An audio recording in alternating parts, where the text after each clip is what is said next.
आप 37,000 वोटों से हारे हैं हिमाचल में, बहुत ही छोटा मार्जिन है। क्रिकेट में कहते हैं matches win catches win matches.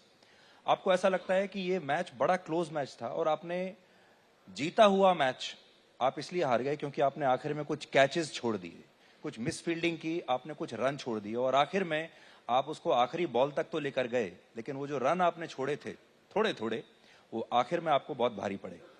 देखिए, नतीजे में इनकी गहराइयों को जानना जरूरी है और हम लड़ते हैं तो अंतिम दम तक लड़ते हैं, इसमें कोई दो राय नहीं है। और इसको भी हमने उसी तरीके से लड़ा था। लेकिन हाँ, कुछ जरूर कैच छूटे होंगे, तभी ये इस तरीके के नतीजे आए हैं। हम और मुस्तैदी के साथ और सतर्कता के साथ और स्पिरिटेड हम लड़ाई लड़ेंगे, इस बात के लिए हम तैयार हैं। लेकिन हाँ, आज हमको मैंडेट विपक्ष का मिला है तो हम तुरंत अपने विपक्ष के मैंडेट को लेकर के आज से चल पड़ेंगे। टीवी पर हम जब मैच देखते हैं तो जिसने कैच छोड़ा होता है हमें पता चल जाता है कि इसने कैच छोड़ा है, फिर लोग उसको गालियां भी देते हैं और बड़ी ट्रोलिंग भी होती है। इस मैच में क्या आप देख पाए कि ये कैच किसने छोड़े हैं? ऐसा होता है, वो मैं ही देखता हूं ऐसा नहीं होता, सब लोग देखते हैं, इसलिए सब लोग उसका विश्लेषण भी करते हैं, तो सब लोग उसका विश्लेषण भी करेंगे। आज इस मंच पर आप ये बताना चाहेंगे कि एक्शन होगा, कार्रवाई होगी ऐसे लोगों के ऊपर? देखिए, सुधार करने की गुंजाइश तो हमेशा रहती है, तो वह तो हम कलेक्टिवली ही करते हैं, तो उसके बारे में चर्चा करके जो भी सुधार करने की जरूरत होगी वो सुधार किया जाए। बीजेपी बहुत ही डिसिप्लिन्ड कैडर की पार्टी मानी जाती है। आपके यहाँ डिसिप्लिन का इशू आमतौर पर होता नहीं है, लेकिन हिमाचल में इस बार हमने देखा कि आपके जो बागी लोग थे वो एक बड़ा इशू बन गया।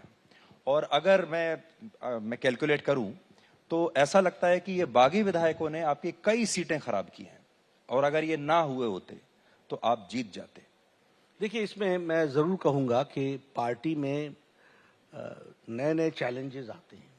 जैसे एक चैलेंज आ रहा है कि पार्टी की विनेबिलिटी बढ़ने के कारण आकांक्षाएं भी बढ़ रही हैं, लोगों के एस्पिरेशंस भी बढ़ रहे हैं, हमारी संख्या भी बढ़ रही है, तो हमारे कैंडिडेट्स भी बढ़ रहे हैं और उनके मन में चुनाव लड़ने की इच्छा भी होती है।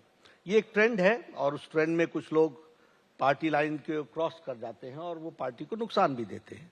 ये सोचने का विषय है और इस पर हम लोग बहुत गंभीरता से सोच भी रहे हैं और इसका आगे चल करके कुछ इलाज किया जाए। क्योंकि देखिए, हमारी पार्टी में सामूहिकता में सोचना, कलेक्टिवली सोचना, चीजों की गहराई में जाना, जाने के बाद उसमें सिस्टमिक चेंजेस लाना, ये हमारा कंटिन्यूअस प्रोसेस है and it is a very scientific process जो उसको हम डेवलप करते हैं।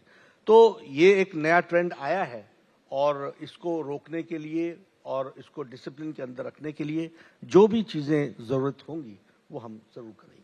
हिमाचल प्रदेश स्पेशल है इसलिए क्योंकि आपका गृह राज्य है, आप वहीं से आते हैं। So does it put you on a back foot and does it make it more embarrassing for you?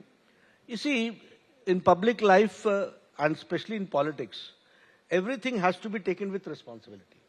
So I take it with responsibility और मैं उसकी जिम्मेवारी लेता हूँ। लेकिन बैक फुट, फ्रंट फुट, हमेशा ही हम फ्रंट फुट की तरफ ही बढ़ते हैं। यहां से भी बढ़ना है तो आगे ही बढ़ना है।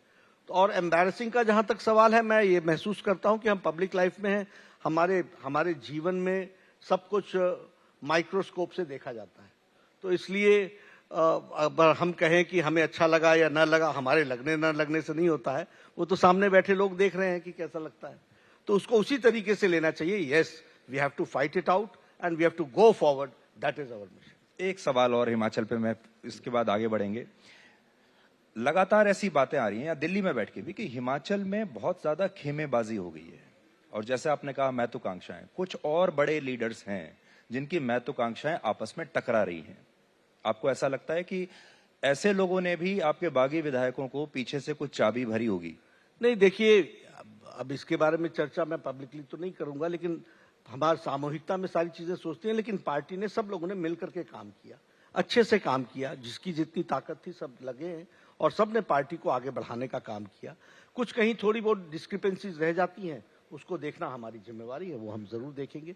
और लेकिन उसको हम देखेंगे तो उसको हम पब्लिक तो नहीं करेंगे, वो तो हम इंटरनल कंजम्पशन। लेकिन अनुशासनहीनता दिख रही है, पब्लिक को भी दिख रही है, उसको हमको संभालना हमारी जिम्मेवारी है। अनुशासनहीनता को संभालना हमारी जिम्मेवारी है और हम उसके लिए करेंगे। लेकिन उसके लिए मैं फिर कहता हूं, सिस्टम्स के बारे में चिंता करनी पड़ती है और सिस्टम्स को ठीक करने से वो अपने आप ऑटोमेटिकली ठीक हो जाता है। ट्रेंड्स डेवलप होते हैं, उसको खत्म करना है। जी, अब अब जैसे गुजरात आपने जी, पूछा तो एक क्या होता है कि कभी कोई व्यक्ति खड़ा हो गया और बाद में आपने उसको पार्टी में ले लिया, तो ये एक गलत सिस्टम डेवलप होता है।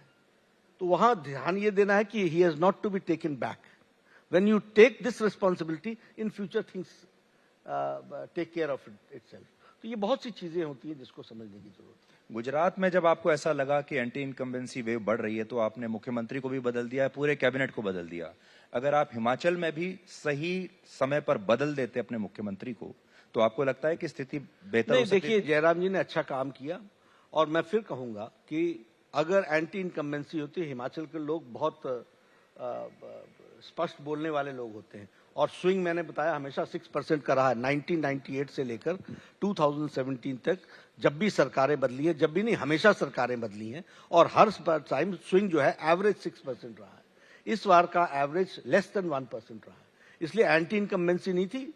लोग सरकार के काम से कमोबेश खुश थे और उनके साथ चलने के लिए तैयार थे। तो हम ये नहीं कहते कि जयराम जी ने अच्छा काम नहीं किया, बहुत अच्छा काम किया और इस तरीके की सोच रखने की जरूरत नहीं है। जहां तक आपने गुजरात की बात भी कही, उसमें भी कोई एंटी इनकम्बेंसी डेवलप हो रही थी, ऐसा नहीं था। हम गुजरात में हम 27 साल से सरकार में हैं और हम लोगों ने पहले कहा कि वहां हमारी प्रयोगशाला भी है, हमें वहां एक्सपेरिमेंट करते हैं।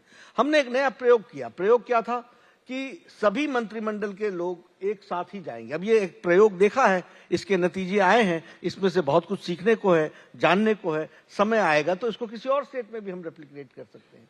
इससे एक संस्कार पैदा होता है, nobody is permanent, nobody is for any post, nobody has to see to it that he can stick to around any chair, he has to work for the party and the party decides where to go. तो ये एक उसमें से ultimately develop होता है। तो ऐसा नहीं था कि गुजरात में रूपानी साहब काम अच्छा नहीं कर रहे थे, अच्छा कर रहे थे, लेकिन हमें लगा कि लंबे समय से काम चल रहा है, 27 साल से हम यहाँ पर पार्टी में सरकार में हैं, हमारी जड़ें मजबूत हैं, हमें ये एक बार ये भी हिम्मत करके देखना चाहिए।